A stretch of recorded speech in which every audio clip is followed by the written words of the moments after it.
Thank you all for tuning in.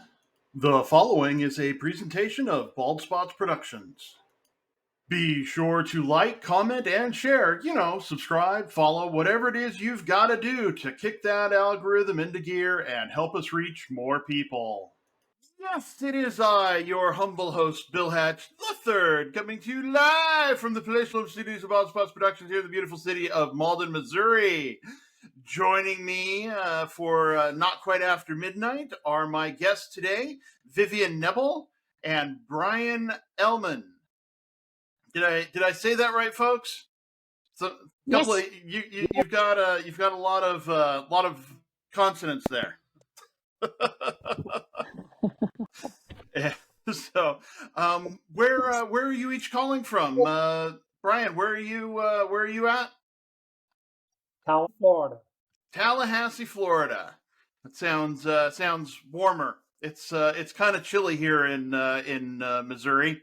We're down in the 50s today right now. Vivianne, how about you? Where are you calling from? I'm in sunny California, La Jolla. So you got to be at least coast. in the 70s. Yeah, about beautiful weather, mostly, yeah. Yep. So the chilly is calling the warm. I'm sorry, Bryon? Yeah. It's 50 some in Tallahassee too. Good. We have a cold Okay. spell. Little cold spell out there. Okay, so long sleeves for sure. Well, great. Thanks for joining me. Now, I always ask my guests the same first question. I found it starts some interesting conversations. But Vivianne, who are you reading? Who am I reading? You mean Yes. which book I'm reading now? What book are you reading now? I'm at this moment. I'm reading "This Is the Moment" by author Walter Green. He talks about all about gratitude, and I'm myself all about gratitude. He talks about this book talks about being grateful to those that helped us in any number of ways to that made a positive influence in our lives, and also to thank them and let them know what we feel about them while they're alive and well, not wait until we stand in front of their grave where they will never be able to hear us. It affects me greatly. I think it's a beautiful mission. It's a movement called Say It Now. So I think it has a lot of meaning. That's awesome. So this is yes, the book I'm reading right now. Yeah. I love gratitude. Gratitude is when I teach leadership. Gratitude is one of the principles I teach because it's so important in things. Have you ever written what's called a gratitude list? Well, I actually wrote all my books are about gratitude. My first book is a token of appreciation to my husband's 80th birthday for all that he has done for me. Because I had a very hard beginning. I had many strikes against me. I was born at the height of the war of Hitler's Nazi Germany in the epicenter Berlin. And I was an illegitimate child and therefore was given no nationality. So that was the first strike. It was a very, very tough beginning, but I've made it, and it was a real Cinderella story. Since I met my husband, he believed in me and he encouraged me to learn and grow. And I am what I am because he's always been the wind beneath my wings. And I felt I wanted to thank him. And I wrote this book, From Rubber to Champagne, Rising from the Ashes of War-Torn Berlin to a Life of Grace, Beauty, and Gratitude. So I'm all about gratitude. I have a profound sense of gratitude. I would never have guessed you were old enough to have been born in Hitler's Berlin. You look you look very young for that. I'll say. Well, I tell you, thank you very much. But I do think it's how your inner feelings, they reflect on your outside. I really believe that when you are fulfilled from within, I think that reflects in your image. It has a lot to do with that, and also taking care of yourself. You know, you have to. You have this one body, and you have an obligation to take care of it, to stay healthy, and not poison it. And all these things make a difference. Yeah, I bet.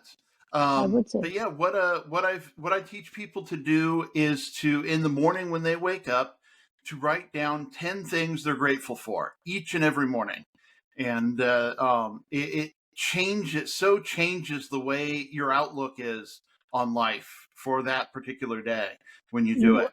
It's amazing. you are so right. Yeah, it's so powerful. It's incredible. I believe gratitude is the cornerstone of change, and it allows us to build happy lives. You know, and we reflect and we look at that short span of time that we have, which is our life, and then we have a grateful attitude for all that we are, all that we experience, all the good things in our life, and that is what gives us strength as well. Yes, indeed. I fully concur. Okay, Bryon, question to you. Who are you reading? I wish I could say I was reading some really nice fiction novel or something, but I don't get to do that anymore. I spend all my time reading the New York Times, the local paper, articles that deal with the subject matter of my book. I spend a lot of time on the internet dealing with my social accounts, financial accounts, and speak of exercise, I spend about at least 1 hour a day exercising. Wow. Play golf and walk 18 holes on Wednesday morning. That's another 5 miles of walking or so on Wednesdays. So my time, I sometimes wonder, how did I ever work 40, 50 hours a week? How did I hold down a full-time job? I'm so busy in retirement. Yeah. That's beautiful. That's a beautiful thing. You have a mission. You have it gives your life meaning and purpose. What is life without purpose? You know, this purpose is key, and you are one of those beautiful examples that as people get older, there's still an emerging energy of something new to do. We have the wisdom, we have the experience, and we should make use of it. You know, I should say, I don't think I mentioned time. A lot of that involves marketing my book. My book was self-published. So if you self-publish a book, you are responsible for promotion and marketing and stuff. So I spent a lot of time on that. I have hired a firm to help me, for instance, to set up this podcast here, but I still have to do a lot of it myself. Yeah. Yes, that's a lot of work. That's a lot of work. If it's gonna be, it's up to me. I like your sense of humor.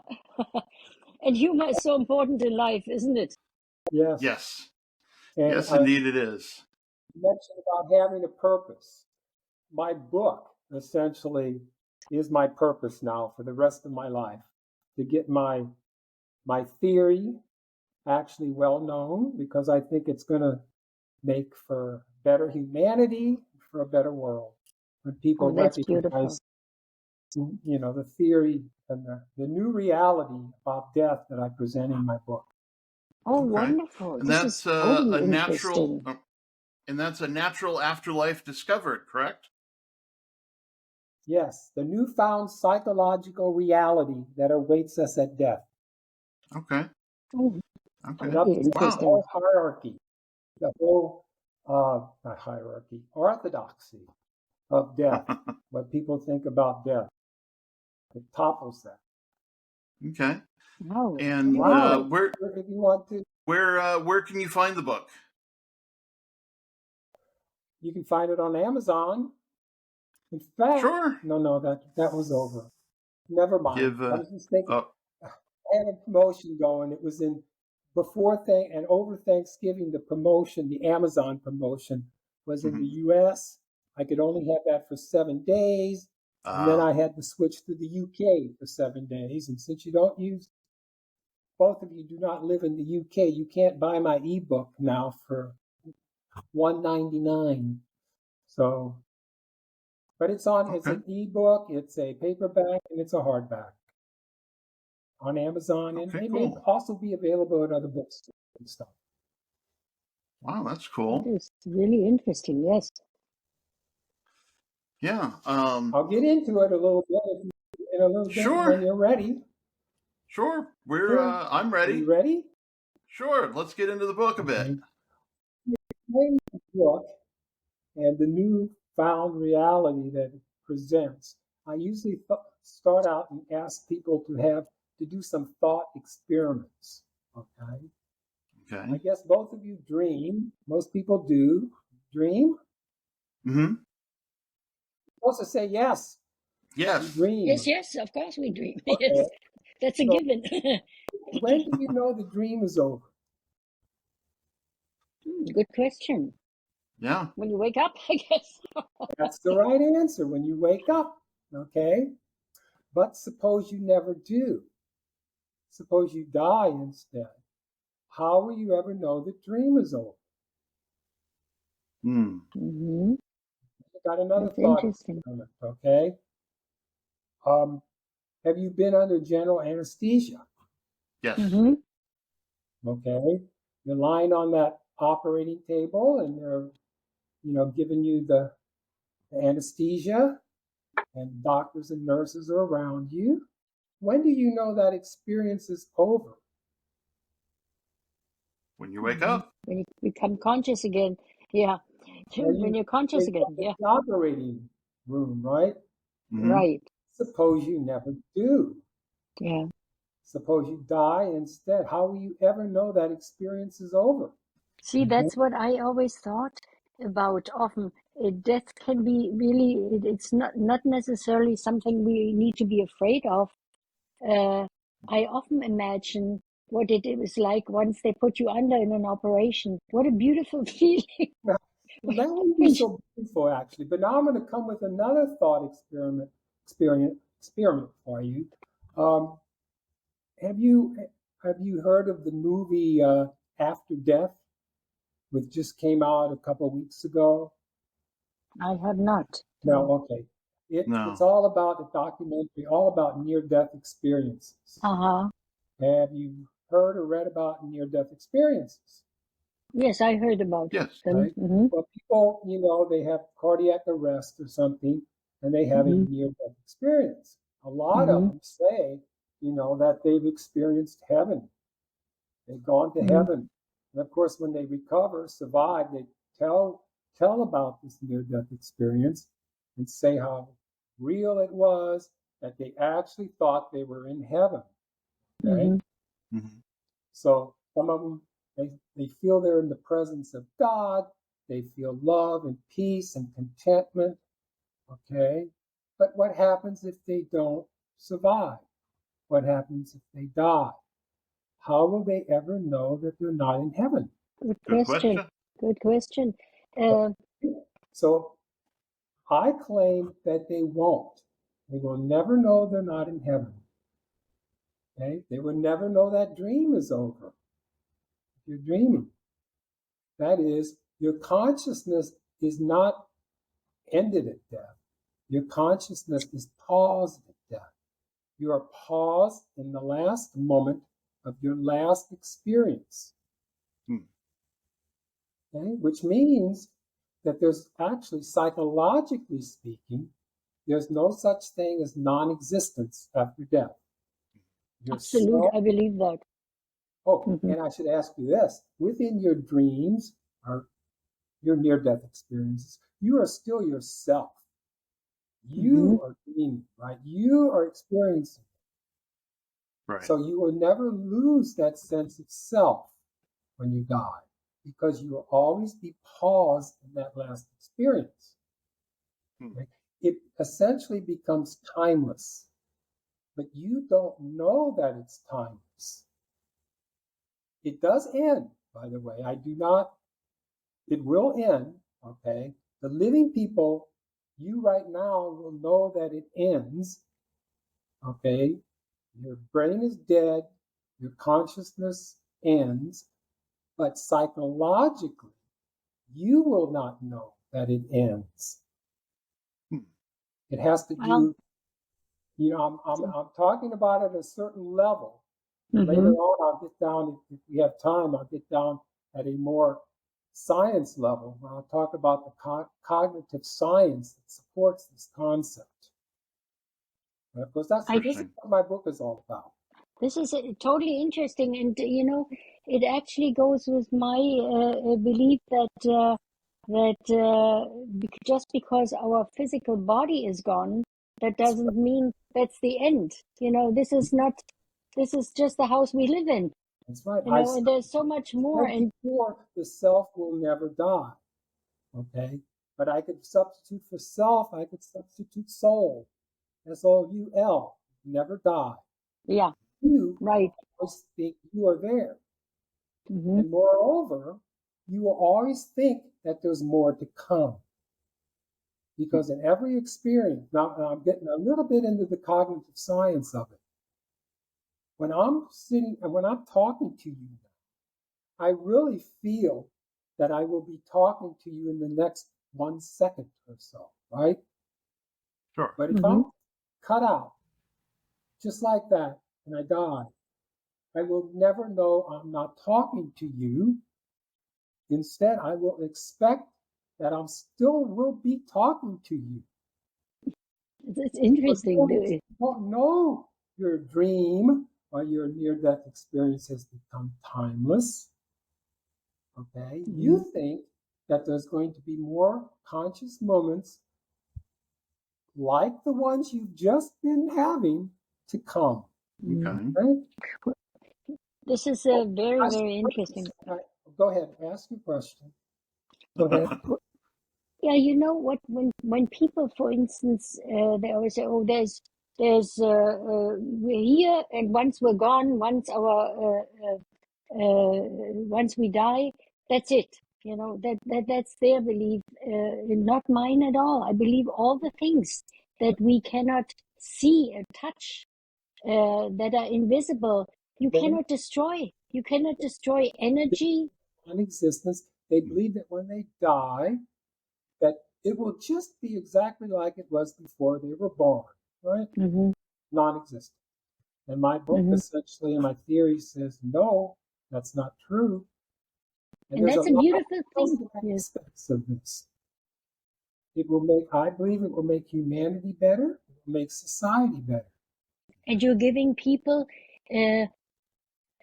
hope that there's more.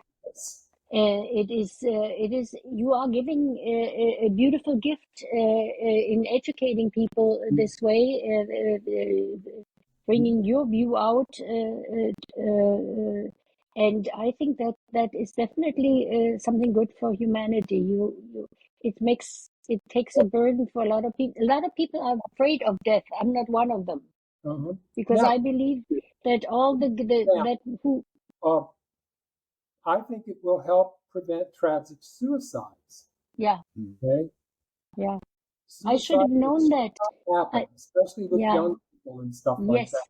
Because when they know this theory, they will know that when they die, they think that, everything's terrible. They're depressed. They think, just end it all. I'm ready to just end it. Well, my message is, and the book's message is, no, it's not going to end. You will still be there in your last experience. You really don't want that last experience to be the typical experience before committing a tragic suicide. Right. Right? Right. Okay. But I tell you, what you are talking about is very interesting, because at the age of 17 was my lowest point in my life where I tried to commit suicide. Because when you're young and you're giving a message to young people, which is very important, because a lot of young people, not just old, think that life is it's never going to change. Well, life isn't static; it changes, even if we don't want it to. So you are giving young people something to think about. And think about the people who go into a room full of students and shoot up a room full of students or something like that. They better think about it. Okay? Most of the people who commit mass suicides or mass killings are suicidal. Yeah, I bet. End it all. It's time to go. I'm ready to go. I don't care if I get, peace. Yeah, but always be a good human being, and at least do not attempt to take others with you. If you want to end your life, it's already very tragic, very sad, because life is so precious. And I always want to encourage people to reinforce the belief in the preciousness of life. And even though I was once at a stage where I no longer wanted to live, but look at the hope. If you really persevere and realize there's so much out there, I am here for a purpose, and make the best of it. And look what can happen. I flourish, and I'm 80 years old, and I'm flourishing. I didn't just triumph over tragedy. I'm flourishing, and that is possible for anyone with the right mindset. Not commit suicide. Realize, well, first of all, you may have a dream, you may have a near-death experience after you commit suicide or do a mass shooting, but who controls the content of your dream or your near-death experience? Who or what controls that? A higher power. We don't know. A higher power. We are all part of something bigger. I believe we're all part of something bigger. We look at ourselves and we think, this is it. This is, we haven't even scratched the surface yet. And I got to point out one more thing before I give up the floor, I guess, and shut up for a while. And that is, it's important to point out that this theory of mine is religiously neutral. I like that. It only says what happens when you die if there is no supernatural type of afterlife that takes over. It does not say that there's no supernatural type of faith-based afterlife. It doesn't say that. It just simply says that if no other type of consciousness takes over, this is what will happen when you die. You will be paused in your last experience. That's what it says. Myself as a Christian, I believe in an actual heaven, and so that would mean that I would be paused in that final experience until that's over, and then awaken in an actual place where my soul reside. So your near-death experience or your dream could be just temporary. Yeah. It could be, I point out in my book, it could be like a purgatory. And some people have come back from near-death experiences and related that their experiences was like a purgatory. They were presented with their whole life flashed before their eyes. And they realized that, maybe it hasn't been so good. They come back a changed person. Yeah, I could see that.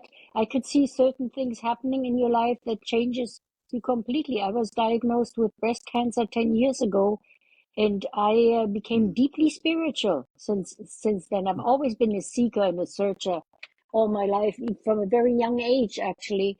But there, I really became a seeker and a searcher. I became deeply spiritual. And I started reading the books of the great minds, the great thinkers, the poets who give us values, and they help me make sense of the world. You do, when you come, you're right, you go through a certain experience and it changes you. And I can imagine if someone has this kind of an experience, that they come back and say to themselves, well, I've got to correct some things here. A second chance sometimes. And Bill, you mentioned you believe in heaven with a capital H. Okay? With a capital H. When I talk about the heaven that you can have based on this new reality, It's heaven. I talk about it, heaven with a small h.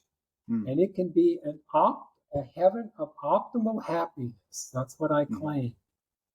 And that's because in your near-death experience, you can experience activities and events that take you to the ultimate in terms of the feeling of contentment, of being with God, being in love and in peace.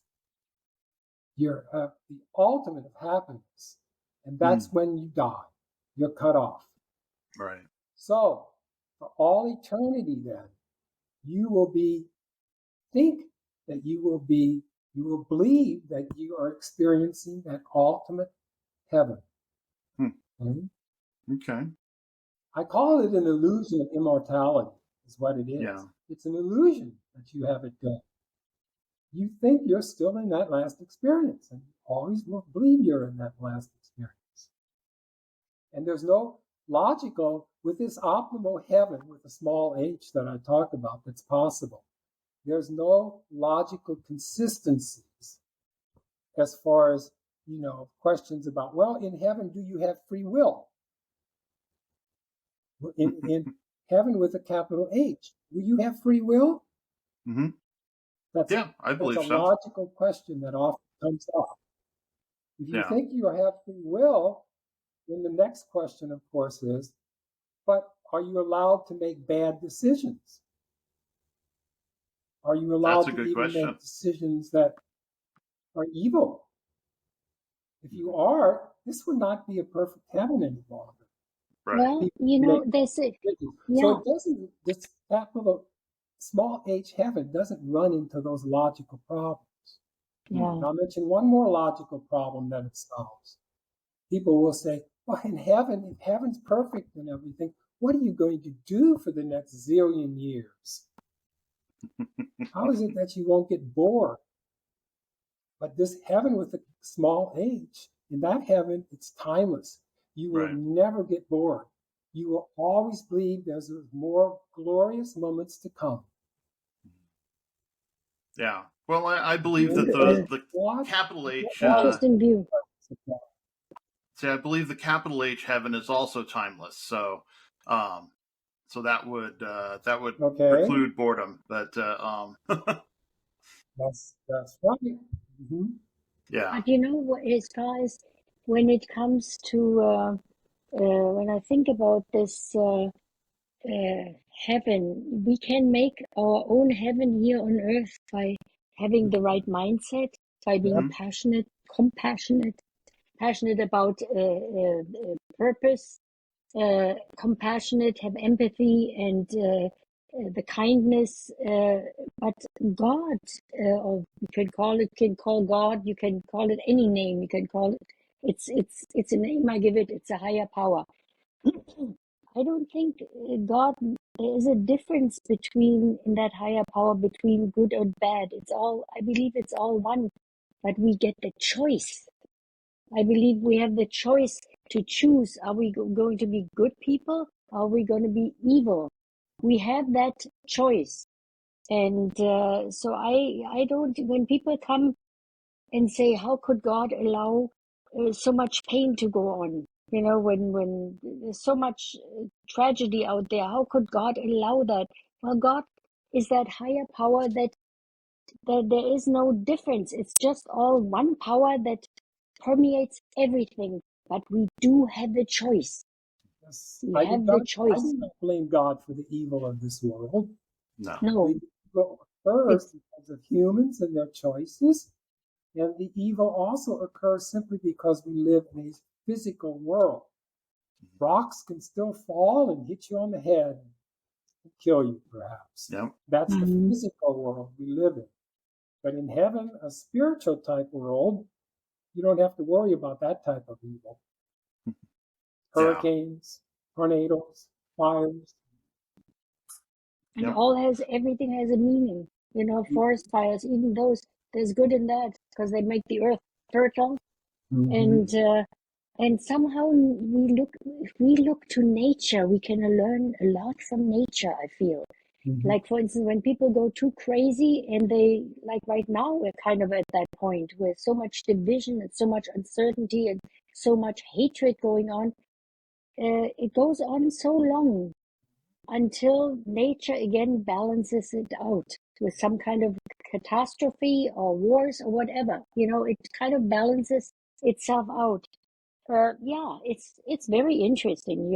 And I'll mention, piggyback on what you're saying, mention one other benefit of this new reality or theory is simply that people, I believe, are going to pay more attention to the golden rule. Treat others as you would like to be treated. Karma,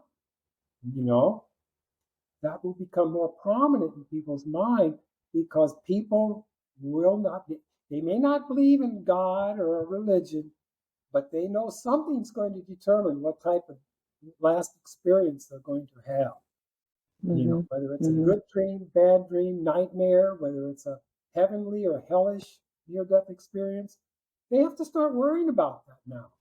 There may be accountability after death. Good point. Really good point that you just made. I believe that when you live with having in mind to do good for others, not just see yourself first only, to be compassionate and make an effort to make this world a little better place, then that gives your life meaning. And I think that really is a beautiful thing to take with you. In the end, we can be at peace knowing I've done my part. When I look in the mirror and I do self-checks, I think that is wise for people to do. Do a self-check. Is this the right thing? What is creeping in here? I'm not like this. Maybe I need to pull myself together here again. I do self-checks, but I look in the mirror and what I see is a person that I like. Yes. That I'm at peace with. That. Second that by saying that what I basically say at the end of my book is that you cannot control, you don't know what kind of last dream you may have or your death experience, but the one thing you can control is to make sure that when you die, when you're on that deathbed, you love yourself, you are satisfied with the life you've lived, you're in peace, you know you've treated others well, and you die in peace and contentment. Make sure you do that. Yeah. That's but you what also control. So that if you don't have so a right. near-death experience, that's how you will, maybe you'll die with your loving family around you, but that's the last experience you will have for eternity. It determines the quality of your end. How you were with other people, the people that surround you, the love that surrounds you, that determines the quality of your end. But we can actually make this experience already while we are living. I actually can truly say that I have the inner dignity of living a complete and fulfilled and grateful life. And that is already heaven to me. It's heavenly. It is heavenly. And believe me, I've experienced all sides of this in this life, from the worst to the best. And life experiences are often more convincing than theories. I went through all those moments, through the lows and the ups and all that. And I've been always very analytical. And I know you can reach this you can change and become the kind of person you appreciate. We can do that. Yes. And people say, well, I can change. I'm never going to change. That's just the way I am. No, you have your mind, and your mind is your kingdom. And you decide. No one can depress you. No one, can dictate how you're going to be. And I've noticed that, and anyone can have that. And I think your book is great. It gives people hope. It's a beautiful, beautiful thing. It allows people to really think. And I admit, in my book, I go through how I believe or think that the major religions might view this theory. But before I do that, I admit that I consider myself a very liberal Christian. That's what I am. I believe in Christianity, but I don't necessarily believe in all of the things in the Christian creeds, okay? Because I just feel those were created by men, centuries after Christ was here. And they may have not gotten it quite right, okay? Yeah, So, there's always something that we may not agree. Parables and stuff. I think they teach great lessons and everything on how to live. Absolutely, yeah. You take the Bible and you can always find good in it, and just take the 10 Commandments, and it's common sense. This is how human beings should be. But like I said, it is not necessarily. I think the best religion is to have a good, honest heart. Yes. To me, that is the best religion. But I do believe in a higher power, and that is my power source. Whenever there is something, and you always have that power to fall back on. And the important thing is that we are always connected to that power, because without it, it's like you want to blow dry your hair and you don't plug in the plug, you're not going to get any energy. It's the same thing. You have to be connected to that power. And knowing that you have God inside is very, very empowering. Passages in the New Testament that will back up exactly, that can be interpreted to back up exactly what you're saying. Yeah. But this is interesting, yeah. But what you're saying kind of feeds into something I've said before, and that's how a lot of people talk about living your best life today. But it's really not about it shouldn't be about living your best life today. It should be about living the life that will construct your best life in eternity, because you're going to be there a lot longer than you're going to be here. Even in your theory, Bryon, where you experience that last moment for eternity, if you've set up your best life to be then that's where you'll be. But if you're just living your best life today, then, well, who knows how eternity is going to be, as far as that goes. But don't you think that also has to do what you consider your best life? If you consider your best life is just buying the fanciest car and living in the biggest house, you're nothing but a skin-encapsulated ego living the illusion that you're great, But if you consider living your best life, being connected to other people and doing your part of good, to leave this world in a better place, then I think that is your best life. It's how you look at it, I think. Yeah. Well, most people, when they say my best life, are thinking about the fancy cars and the big houses and stuff, and not thinking about making the sacrifices for other people. Right. It's the material things. And let me tell you, they're not evil. They're not evil, but they're transient. They won't last. But when you have that inside, you're spiritually inside, you have the right, you entertain the right thoughts, and you have the goodness within. I think that is lasting.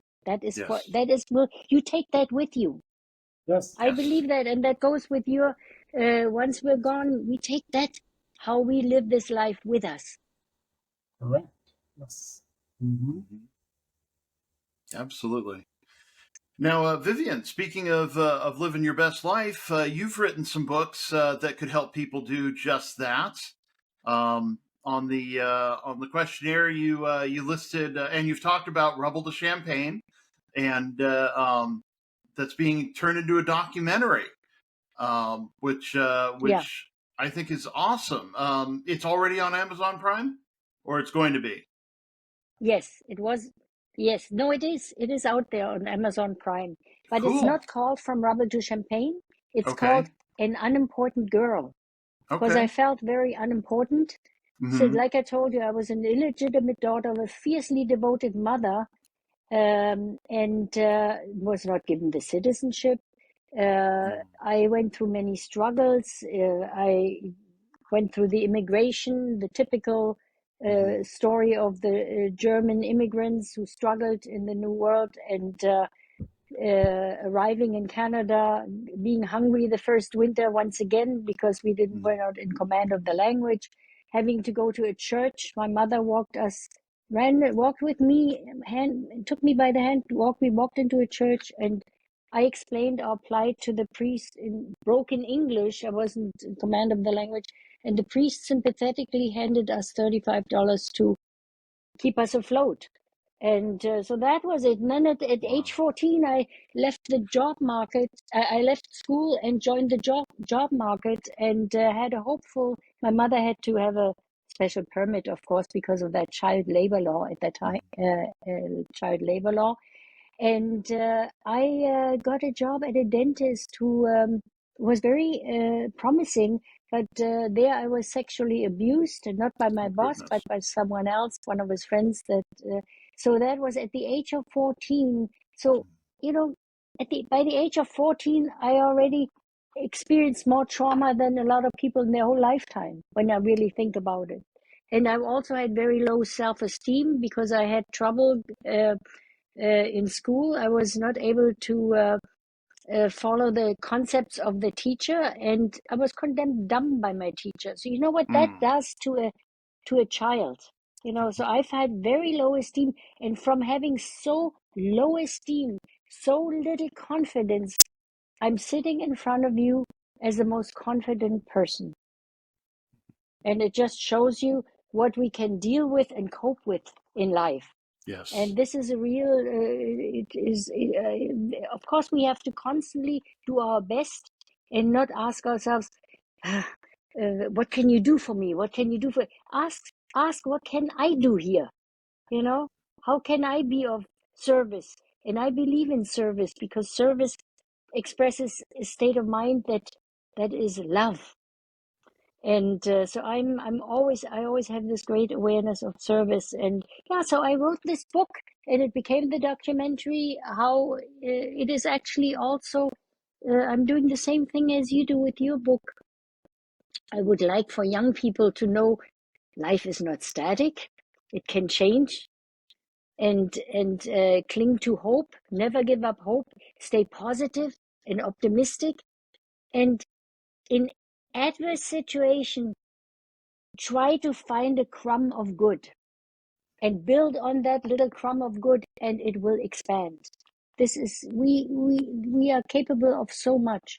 Yeah, and I wrote that book, and then I wrote my second book, Lessons Learned About Life and Love, Living with Intention, and the Wisdom of Great Minds. And that is when I studied the wisdom of the great minds, and I use their philosophies and apply it into my own life experiences, and it works. And my third book I just released now is The Art of Aging. Like I said, you know, at age 80, I feel brimming with energy, and that's why I have great respect for you, that you will have this mission now with your book, and you're so involved, where some people just feel, oh, they have this message, getting old is bad. Well, we live in this culture where they are obsessed with youth, but you know, age is beautiful. It's wisdom, it's experience, and we should be glad that we are even allowed to live this long, because a lot of people, their lives are cut short. So instead of complaining, we should be grateful. In fact, if we complain less and depreciate everything that comes into our lives, it causes misery. We should be grateful, rather. I just celebrated my 75th birthday in September. I'm 75. You are a spring chicken compared to me. That was a big birthday, because I felt, you know, I've now lived the average age of men, white males, I should say, in the U.S. or something. And gosh, I've lived 3/4 of a century. Yes. I consider that a big blessing. Yes, yes. and you're doing something Everything with your else is life. You're icing not, on the cake from here on in. sorry. Everything else is icing on the cake. Yes, Yeah. yes. They becomes more and more precious, and we want to make the most of this time left for us. Mm-hmm. And I love this stage of my life. I did not like my youth, of course not, because I struggled, but I feel challenges are an important part of life. They make us into who we are.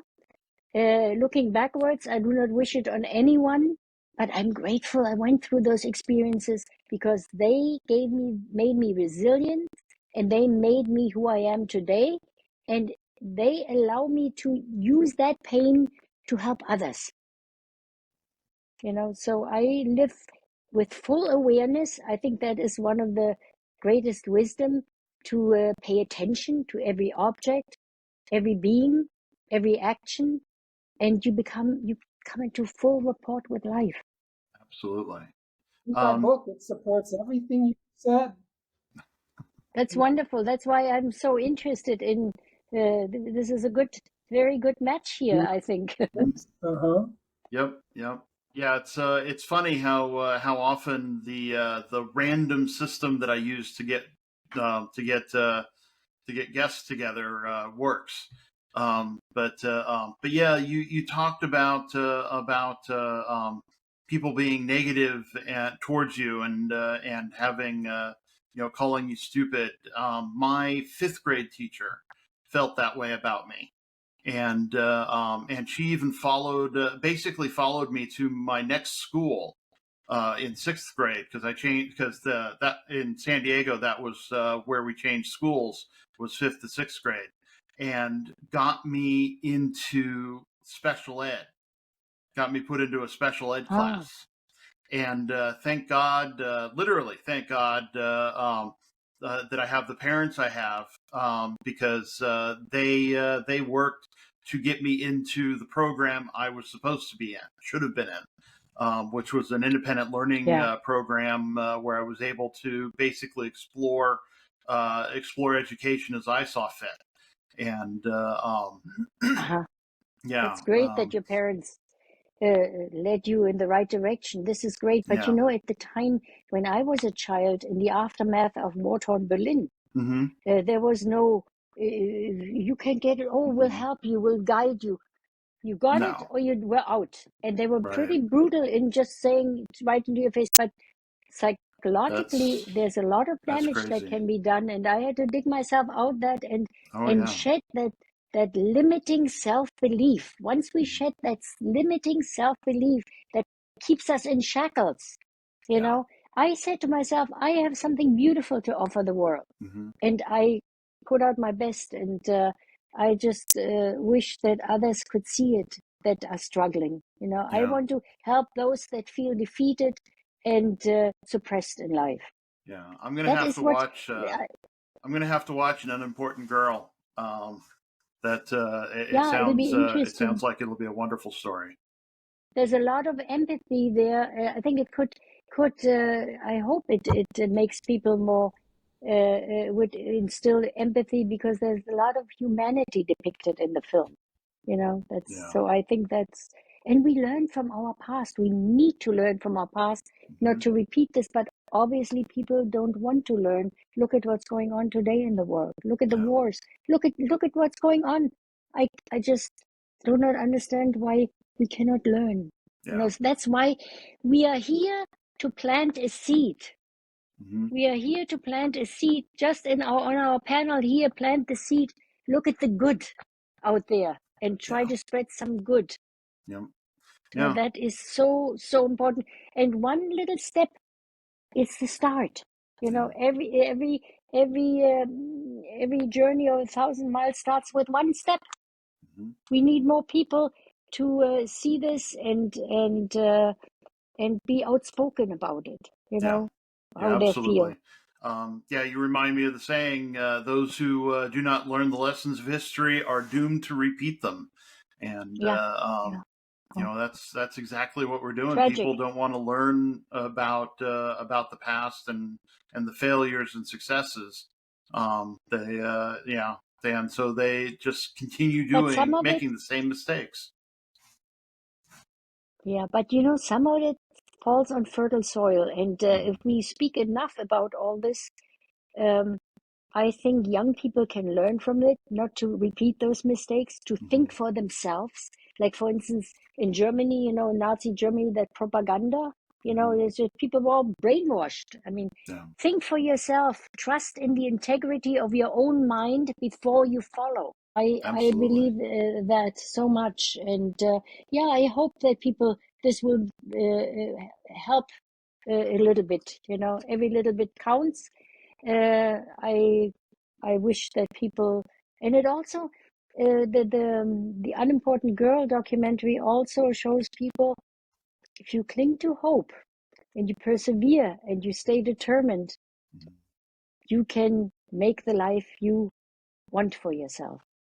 It doesn't come by itself. It doesn't come by itself. Your life I'm very grateful. Of good. Make your life of good, and so that you can have your eternal life be good. Yeah, and you know what? It is in my nature to be that way. It is, but now I think about it more. I actually think that the way I've lived, it is actually for my own good in the end. I didn't even at that time, when you don't think of the end, but it actually is true. If you live this kind of a life, you can go with peace and say, I'm taking this with me. It's a beautiful thing when you can do that. I often think in my life, I say, I'm happy where I am today. And I think back in my life, all the individual decisions that were made, any one of which, and not just decisions on my part, but events and stuff that I did not control, how any one of those little things could change, and I would not be where I was today at all. Exactly. I'd be in a totally different place, in a totally Isn't it amazing? situation. Yeah.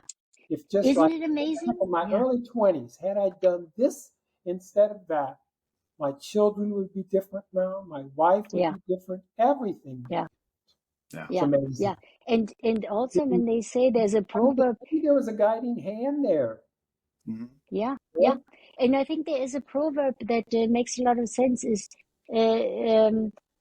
sometimes it's a good thing that you do not get what you wished for, because you could, for instance, wish to have been this or that, or been on that plane, on that flight, and that plane crashes. You missed it, or said, I wish I could have made that. In so many situations in life, I think there's something guiding. By the way, I believe that. Just to bring one up here, in 1972, I was working in Detroit, Michigan, downtown, and I had the opportunity to go transfer to California, to LA, and switch jobs with the same company. And they were twisting my arms to do this. They really wanted me to transfer to California. And I said, by then, back in the early 70s, everyone wanted to go to California, right? Especially a lot of people in Detroit, okay?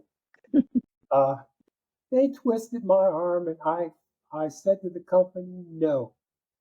And I said that because I was just enjoying the social life that I had in Detroit. In the department I was in with all the other young people and stuff, it was just a great life and everything. And I knew if I transferred to this other job out in California, it was a totally different situation. And I said no. And had I said yes, it's one of these things where I wouldn't be married to the same lady I am now. I wouldn't have the same kids. So true. My whole life. Probably not as good. That's what I think. So it's amazing how one little thing changes everything. Absolutely. It's really, really, that is pretty amazing, yes. But I did get out to California in 1974. The whole department ended up being transferred to California, to Irvine, California. Okay. Yeah.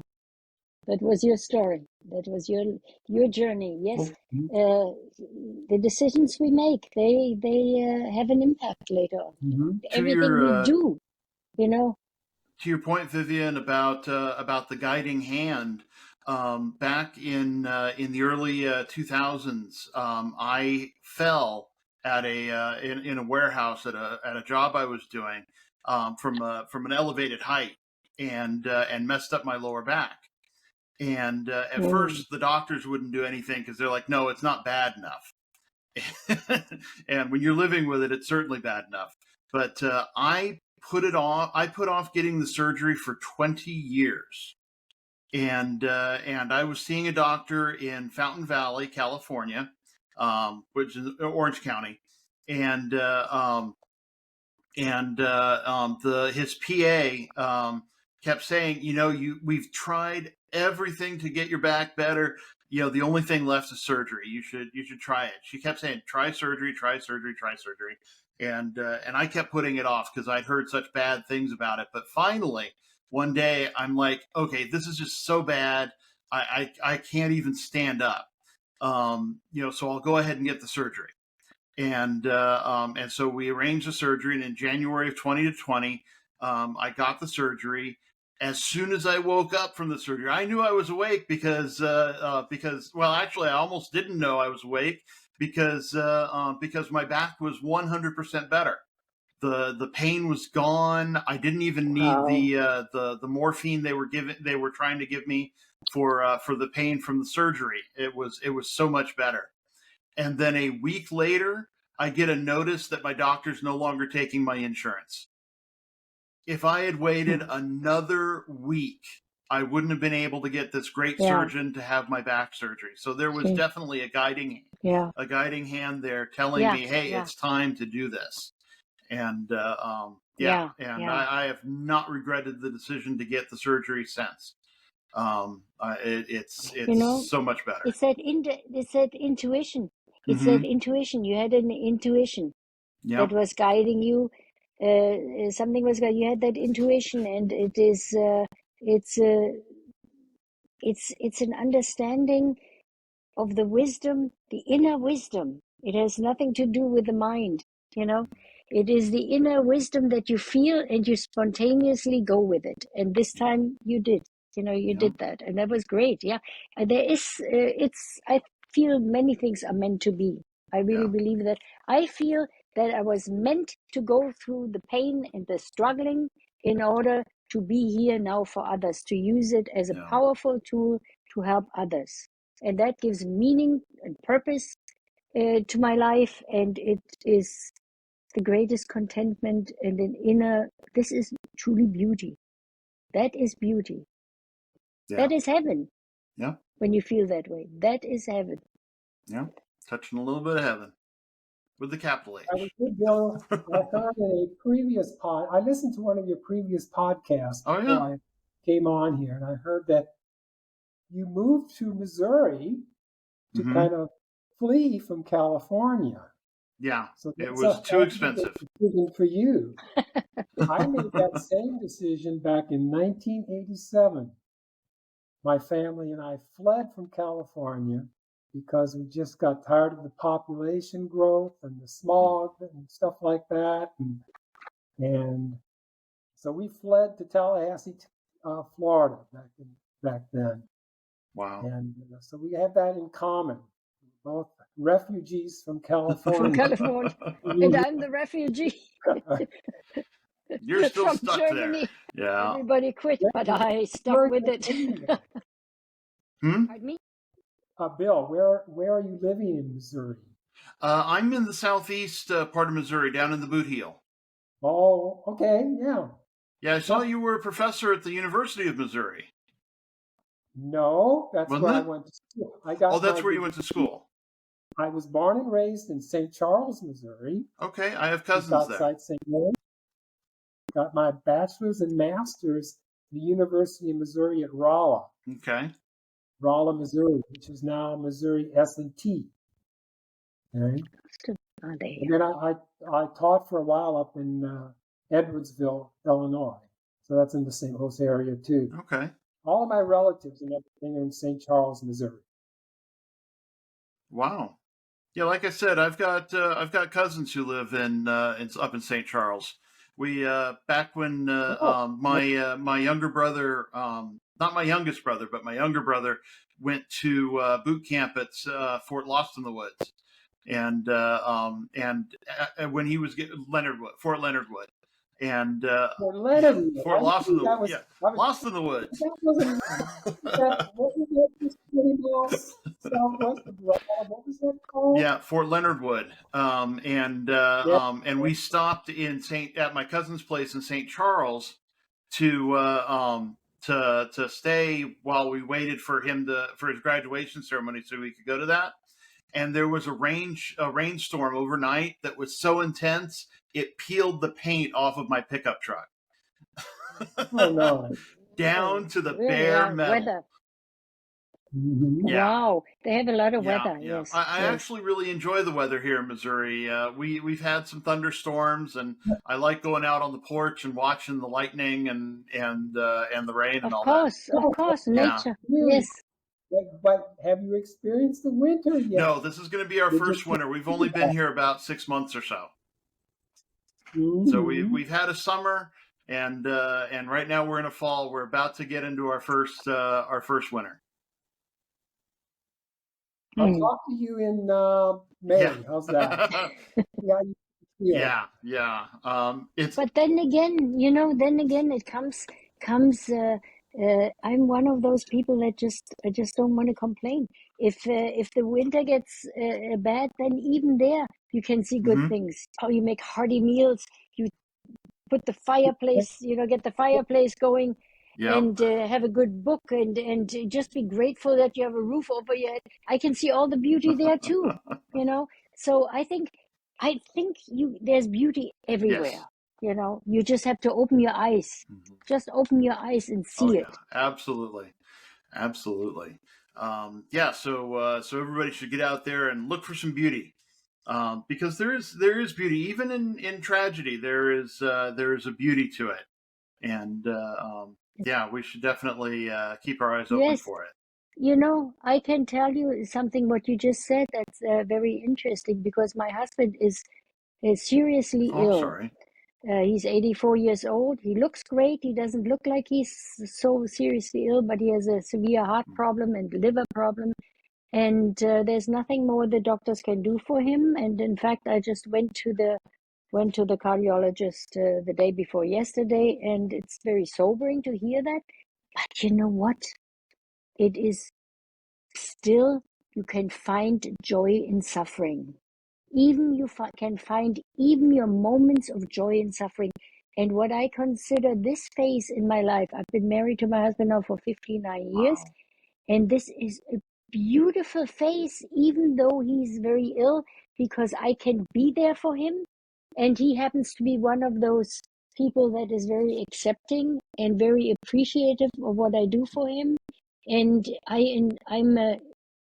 I'm definitely a heal. I feel myself as I always want to do something healing for others, and especially those that done so much for you. My husband has done so much for me, and now is my chance to give back. And there's beauty in that too. There's even beauty in suffering. It's kind of bittersweet. Bitter, yes, I may not have him much longer by my side, but the sweetness it's so beautiful. The relationship has always been a beautiful one, but it's more intense. Yeah.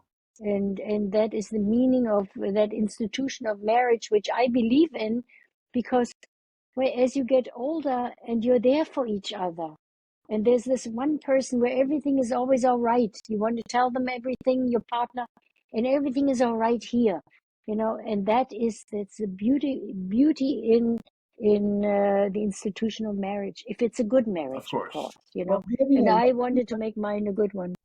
Vivianne, one thing I've learned from you is I can be even more positive than I am. Yes. Now. Oh, good. Well, you learned one little. I'm sure you are, but we can always. There's always better. Of course, we can always work on more. Mm-hmm. I'm constantly learning. I'm always open to something that's positive. Yeah. Always. Well, with that, we've gone over the hour mark, which is all right. But I think we've covered a lot of really great ground. Be positive. Build a life that will get you a good eternal life when you depart this world. And look for the joy, look for the beauty in the world. But before we close out, I'll ask you if you have any words for the nice people. Well, for me, I Any would final say thoughts? always cling to hope, be positive, optimistic, because those things will cheer you on in everything you do in life. And always find the good in adverse situation. Look for that crumb of good. I will say, have an open mind. You have to have an open mind to read my book. Okay? If you're stuck in your ways and you don't want to change the way you believe in anything, you probably won't enjoy my book. Yep. Go at it with an open mind and read it carefully. Be an empty cup, ready to receive new knowledge. And with that, of course, I'll put your links in the description so people can find BryonEhlmann.com and VivianneKnebel.com. Oh, it's Bryon, by the way. Huh? You said it right the first time. You said it right the first time. Bryon. Oh. But then you put no. 90%. Byron. BryonEhlmann.com and VivianneKnebel.com. Those links will be in the description so people can find them. Go buy the books, and check out the documentary, An Unimportant Girl. They're available on Amazon Prime. So I'd like to thank everybody for tuning in. Be safe out there. Remember to wash your hands and stay tuned for the ending credits. Thank you all for tuning in. This has been a presentation of Bald Spots Productions. I'd like to thank our producer, my beloved mother, Eileen Hatch. I, of course, am your humble host. I'd also like to thank my special guests, Bryon Ehlmann, author of A Natural Afterlife Discovered, and Vivianne Knebel, author of Rubble to Champagne, which has been turned into a documentary titled An Unimportant Girl, which can be seen on Amazon Prime. Support the show if you feel so led over on patreon.com. We're known as Bald Spots Pro. Don't you dare miss YWL Online. You can find us on Facebook, YouTube, and wherever fine podcasts are offered. Be sure to tune in next time when my special guests will be Anne Shoshana Dector, a life purpose and happiness coach, author, and speaker, and Tom Palladino, a scalar energy researcher in the vein of Nikola Tesla. Be sure to like, comment, and share. Subscribe, follow, whatever it is you've got to do to kick that algorithm into gear and help us reach more people. If you or someone you know needs support now, call or text 988 or chat 988lifeline.org. That is the suicide and crisis lifeline here in the United States.